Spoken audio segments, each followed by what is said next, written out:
मुआज़िज़ दोस्तों, मैं हूं माजिद मलिक और आप तमाम देखने और सुनने वालों को अस्सलाम वालेकुम। दोस्तों, ये जिंदगी भी कितनी पेचीदा चीज है, जहां एक तरफ मशहूर फनकार अपनी शोहरत, दौलत और कामयाबी के उरूज पर होते हैं, वहीं दूसरी तरफ इनकी जिंदगी में ऐसे साने आते हैं जो इनके पूरे वजूद को हिला कर रख देते हैं। आज हम उन पाकिस्तानी फनकारों की दास्तान सुनेंगे जिन्होंने अपनी जिंदगी के सबसे बड़े दर्द यानी अपने बेटों के फुकदान का गम झेला। ये कहानियां सिर्फ हादसात नहीं हैं, बल्कि इंसानी जज्बात की एक गहरी तस्वीर है जो आपके दिल को थाम लेंगी। लिहाजा आपसे गुजारिश है कि वीडियो को शुरू से आखिर तक जरूर देखिएगा। तो दोस्तों, सबसे पहले बात करते हैं पाकिस्तान टीवी और फिल्म इंडस्ट्री के सीनियर अदाकार मसूद अख्तर की। ये नाम यकीनन किसी तारुफ का मोहताज नहीं है, क्योंकि मसूद अख्तर ने अपनी शानदार अदाकारी और फनकाराना सलाहियतों से लाखों दिल जीते। साहिवाल के एक आम से घराने में पैदा होने वाले मसूद अख्तर ने 1960 की दहाई में थिएटर से अपने कैरियर का आगाज किया। बैंक की नौकरी के साथ साथ अपनी अदाकारी की ख्वाहिश को पूरा करते हुए इन्होंने थिएटर में एक मुनफरिद पहचान बनाई और फिर फिल्मों में कदम रखा। इनकी मशहूर फिल्मों में संग दिल और मेरा नाम है मोहब्बत शामिल है, जिन्होंने इनकी फनी सलाहियतों को मजीद निखारा। लेकिन ये चमकदार रोशनियों की दुनिया हमेशा खुशियों से भरी नहीं होती। मसूद अख्तर ने अपनी जिंदगी में वो दुख बर्दाश्त किए जो किसी भी इंसान को तोड़ कर रख सकते हैं। इनका सबसे छोटा बेटा, जो सिर्फ 26 साल का था, अचानक दिल का दौरा पड़ने से इंतकाल कर गया। एक माँ बाप के लिए जवान औलाद की मौत का सदमा शायद दुनिया के सबसे बड़े दुखों में से एक है। ये सानिया मसूद अख्तर के लिए एक ऐसा गहरा जख्म बन गया जिसका भरना नामुमकिन था। बेटे की मौत ने इनकी जिंदगी का रुख ही बदल दिया।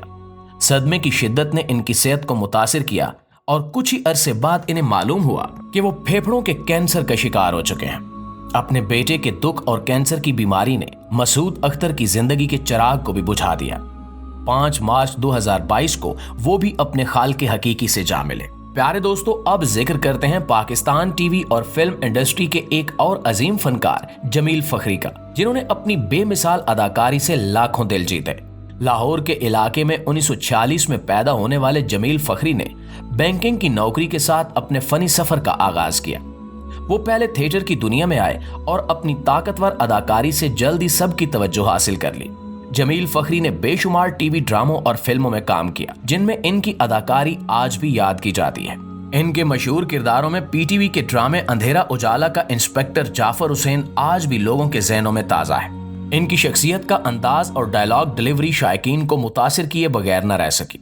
शोबिज की दुनिया में जमील फखरी का नाम एक लेजेंड के तौर पर जाना जाता है, लेकिन इनकी जाती जिंदगी एक दिल दहला देने वाले साने का शिकार हुई।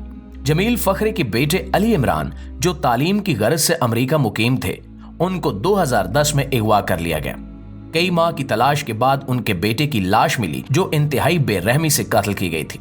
अगवाकारों ने अली इमरान के जिस्म के टुकड़े करके उन्हें जला दिया था।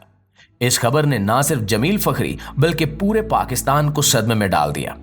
उस अलमनाक हादसे ने जमील फखरी को गहरे सदमे में मुब्तला कर दिया। अपने बेटे की मौत का गम इनके दिल को इस कदर मुतासिर कर गया कि वो 31 मई 2011 को दिल का दौरा पड़ने के बायस कोमा में चले गए और फिर दुनिया से रुखसत हो गए। दोस्तों, अब हम बात करेंगे पाकिस्तान की फिल्म और मौसीकी की दुनिया के मशहूर गुलकार ए नैयर की, जो अपनी सुरीली आवाज और दिलकश गीतों की वजह से हमेशा याद रखे जाएंगे। इनका असल नाम आर्थर नैयर था, लेकिन शोबिज में वो ए नैयर के नाम से मशहूर हुए। साहिवाल में पैदा होने वाले ए नैयर ने FC कॉलेज लाहौर से अपनी तालीम मुकम्मल की। शोबिज में इनके सफर का आगाज 1960 की दहाई के आखिर में पीटीवी के प्रोग्राम्स में बतौर गुलकार हुआ। ए नैयर की आवाज ने न सिर्फ पाकिस्तान बल्कि दुनिया भर में इनके मद्दाह पैदा किए। इन्होंने रेशम, चांदनी और प्रिंस जैसे कई यादगार गानों को अपनी आवाज दी, जो आज भी सुनने वालों के दिलों को मशहूर कर देते हैं। इनके गाए हुए गीत फिल्मी मौसीकी का एक लाजमी हिस्सा समझे जाते थे। पाकिस्तान फिल्म इंडस्ट्री के कामयाब तरीन प्ले बैक सिंगर्स में इनका शुमार होता है। लेकिन दोस्तों, कामयाबी की ये चमक उस वक्त मान पड़ गई जब ए नैयर की जिंदगी में एक इंतहाई अफसोसनाक वाकया पेश आया। इनका इकलौता बेटा, जो सिर्फ 28 साल का था, एक कार हादसे में अपनी जान से हाथ धो बैठा।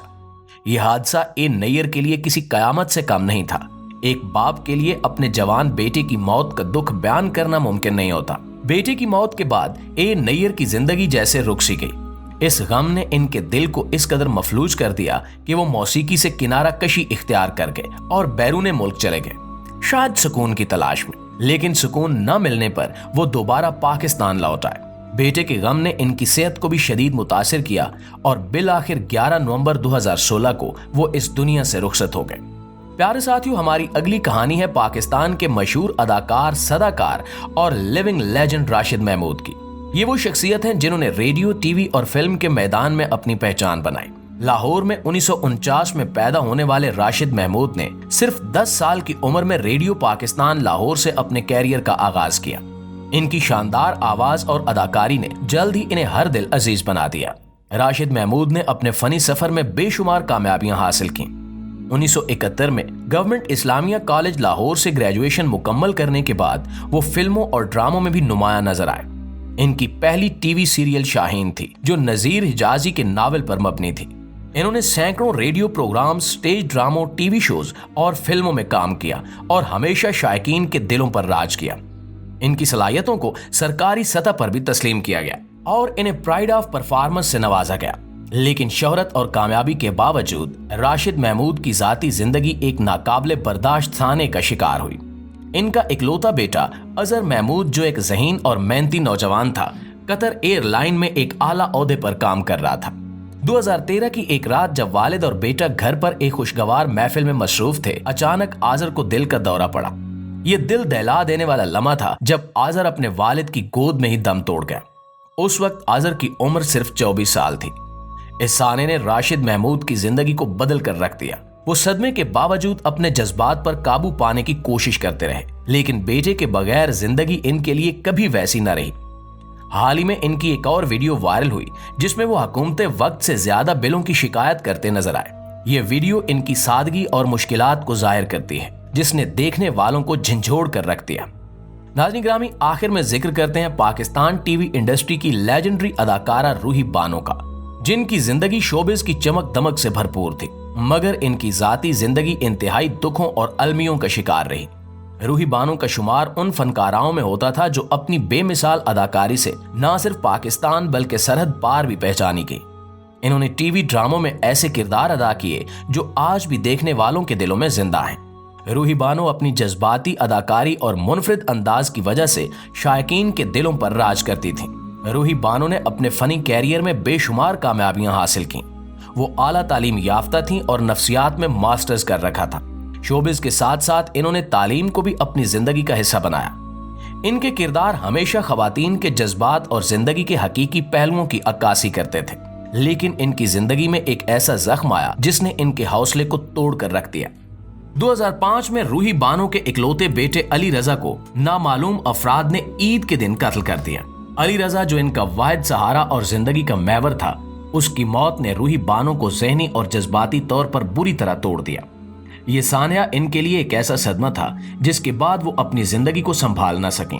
बेटे की मौत के बाद रूही बानो ज़हनी तवाजुन खो बैठी। वो कई साल लाहौर की गलियों में भटकती रहीं और उनकी हालत जार पर किसी को कोई खबर ना हुई।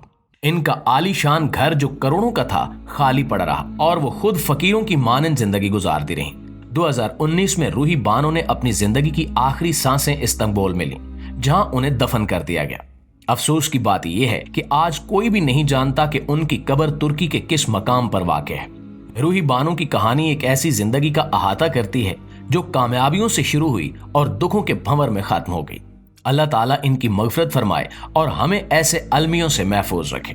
जी तो दोस्तों, ये थी वो कहानियां जो हमें ये सिखाती हैं कि जिंदगी में शोहरत और कामयाबी के साथ सुकून और खुशियों की कितनी अहमियत है। अगर आपको ये वीडियो पसंद आई हो तो इसे लाइक और शेयर करके हमारी हौसला अफजाई जरूर कीजिएगा। इंशाल्लाह आपसे मुलाकात होती है अगली वीडियो में। तब तक अपना ढेर सारा ख्याल रखिएगा। अल्लाह निगहबान।